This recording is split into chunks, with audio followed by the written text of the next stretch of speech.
कल हम लोग गीता के प्रथम अध्याय को सुने और ओम तत्सत इति ये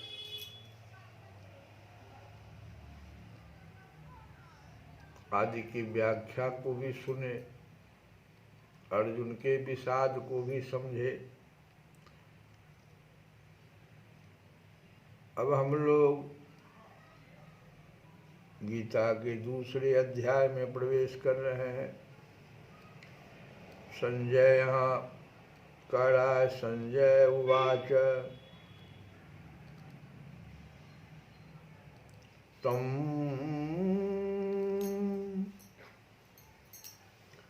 तथा कृपयाविष्टं तं तथा कृपयाविष्टम्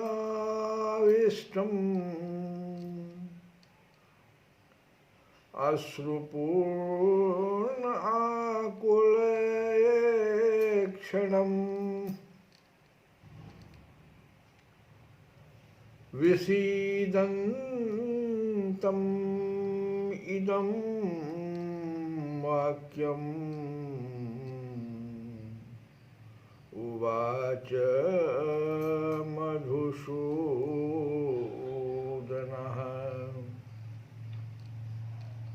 संजय ने कहा,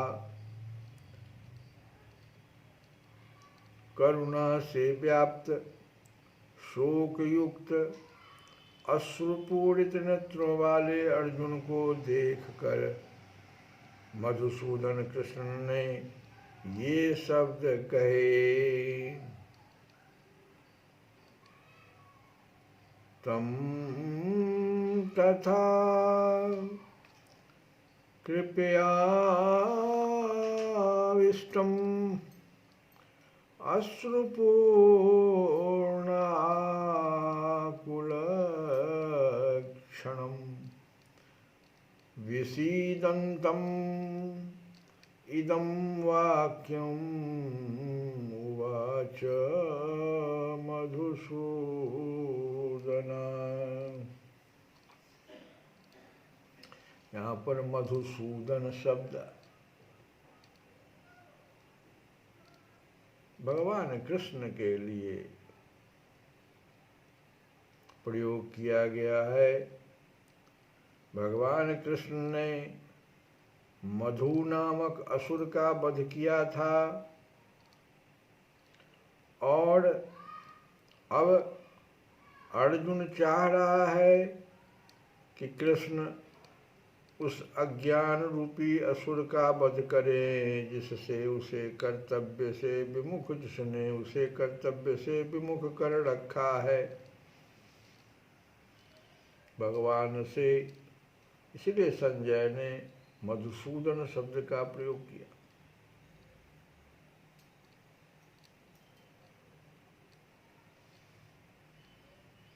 कि अभी जो अर्जुन है वो अज्ञान रूपी असुर उसके ऊपर हावी हो गया है और उसे कर्तव्य और अकर्तव्य का बोध नहीं हो रहा है। कर्तव्य से उसको विमुख कर रखा है इस असुर ने। तो जैसे भगवान कृष्ण ने मधु नामक असुर का वध किया था, अब वे अर्जुन के उस अज्ञान रूपी असुर का भी वध करें।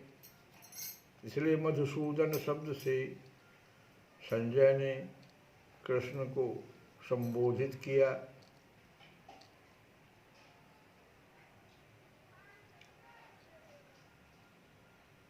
होता क्या है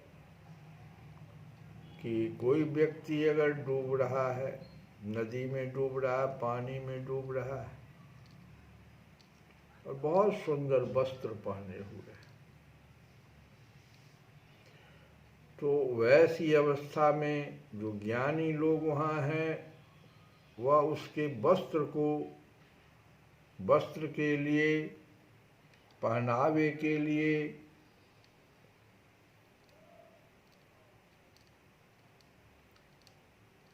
करुणा नहीं व्यक्त करेंगे, ये मूर्खता हो जाएगी। जो डूब रहा है उसकी चिंता होनी चाहिए। करुणा तो डूबते हुए व्यक्ति के लिए होना चाहिए। वो तो वस्त्र जो पहने हुए बहुत कीमती वस्त्र है, उसके लिए करुणा करने की वहाँ आवश्यकता नहीं है। तो अज्ञान सागर में गिरे हुए मनुष्य को केवल उसके बाहरी पहनावे अर्थात स्थूल शरीर की एक वस्त्र क्या हुआ, अज्ञान सागर में गिरे हुए मनुष्य का जो ये शरीर स्थूल है, यही उसका वस्त्र है, बाहरी पहनावा है। और उस स्थूल शरीर की रक्षा करके नहीं बचाया जा सकता है, उसके अज्ञानता को दूर करना पड़ेगा। भगवान ने साफ समझ लिया इसको। और जो इसे नहीं जानता और बाहरी पहनावे के लिए शोक करता है, वह वृथा ही शोक करता है। अर्जुन तो क्षत्रिय था, अतः उससे ऐसे आचरण की आशा न थी। भगवान कृष्ण अज्ञानी पुरुष के शोक को विनष्ट कर सकते हैं और इसी उद्देश्य से उन्होंने भगवत गीता का उपदेश भी दिया है। और जो ये अध्याय है, दूसरा अध्याय, हमें भौतिक शरीर तथा आत्मा इन दोनों के वैश्लेषिक अध्ययन को प्रदान करता है, आत्म साक्षात्कार का उपदेश देता है। और यह सिर्फ भगवान के द्वारा ही किया जा सकता है। यह उपदेश, यह साक्षात्कार तभी संभव है क्योंकि जो आत्मा को देखा है, जो समझा है, वही तो बताएगा कि ये स्थूल शरीर है और इसके भीतर परमात्मा का अंश बैठा हुआ है। तो यह साक्षात्कार तभी संभव है जब मनुष्य निष्काम भाव से कर्म करे और आत्मबोध को प्राप्त हो। हम लोग इस कथा को आगे बढ़ाएंगे दूसरे दिन, क्योंकि भगवान उवाच, भगवान अब क्या कह रहे हैं। और भगवान जो यहाँ पर भगवान उवाच जो है, भगवान शब्द जो लगा है कृष्ण के लिए, तो जो परम सत्य का ज्ञाता, परम सत्य का अनुभव ज्ञान जिसके पास है,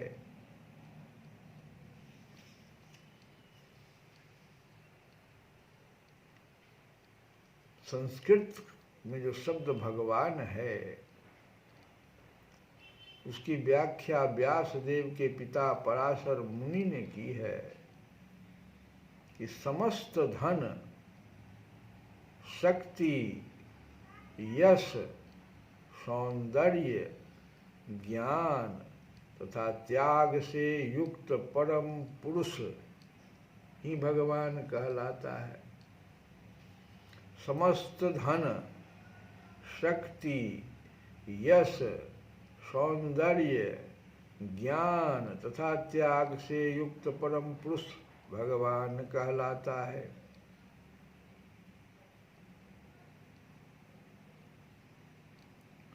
ब्रह्म संहिता में स्वयं ब्रह्मा जी का भी निर्णय है कि श्री कृष्ण स्वयं भगवान है, न तो कोई उनके तुल्य है, न उनसे बढ़कर है।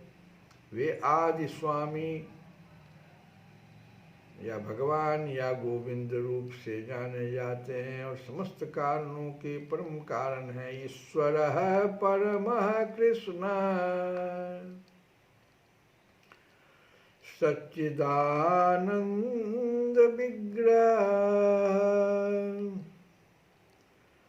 अनादिरादि गोविंद सर्वकारण कारणम ईश्वरः परमः कृष्ण सच्चिदानंद विग्रह अनादि आदि गोविंद सर्व कारण कारणम। ऐसे अनेक पुरुष हैं जो भगवान के गुणों से युक्त हैं, किंतु कृष्ण परम हैं, क्योंकि उनसे बढ़कर कोई नहीं है। वे परम पुरुष हैं और उनका शरीर सच्चिदानंदमय है। वे आदि भगवान गोविंद हैं, अनादि आदि गोविंद है। वे आदि भगवान गोविंद हैं और समस्त कारणों के कारण हैं। सर्व कारण कारणम ब्रह्म संहिता के 5:1 में ही आया है। तो भगवानुवाच जो अब आ रहा है, यही कारण है कि भगवान ही इस सूक्ष्म, इस शरीर और इसके भीतर जो आत्मा है, इस दोनों की व्याख्या कर सकते हैं और अर्जुन का जो अज्ञान है उसका हरण कर सकते हैं। हम लोग कल जो हम लोग भजन गा रहे थे, कैसी हरि करत दास पर ऐसी हरि करत दास पर प्रीति, निज प्रभुता विसारि जन के बस, होत सदाय हरि तेसी, हरि करत दास पर प्रीति। श्री हरि अपने दास पर इतना प्रेम करते हैं कि अपनी सारी प्रभुता भूलकर उस भक्त के ही अधीन हो जाते हैं। उनकी रीति सनातन है। कहते हैं, हम लोग कल तक सुने भी थे कि विश्वम्भर श्रीपति त्रिभुवनपति वेद विदित बलि सो कछु न चले, प्रभुता बड़ो है द्विज मांगे भेख, जाको नाम लिए छूटत भव जम मरण दुख बार, अम्बरीश सहित लाग के पान कोई जन में 10 बार, हरि करत दास पर प्रीति। कहते हैं, जिनके नाम स्मरण मात्र से संसार के जन्म मरण रूपी दुखों के भार से जीव छूट जाते हैं, उसी कृपा निधि ने भक्त अम्बरीश के लिए स्वयं 10 बार अवतार धारण किया। जोग विराग ध्यान जप तप करी, खोजत मुनि ज्ञानी, वानर वालु चपल पशु पामर, नाथ तहारति माने, लोकपाल जम काल पवन रवि शशि सब आज्ञाकारी, तुलसीदास प्रभु उग्रसेन के, तुलसीदास प्रभु उग्रसेन के, द्वार भीत कर धारी हरि करत दास पर प्रीति।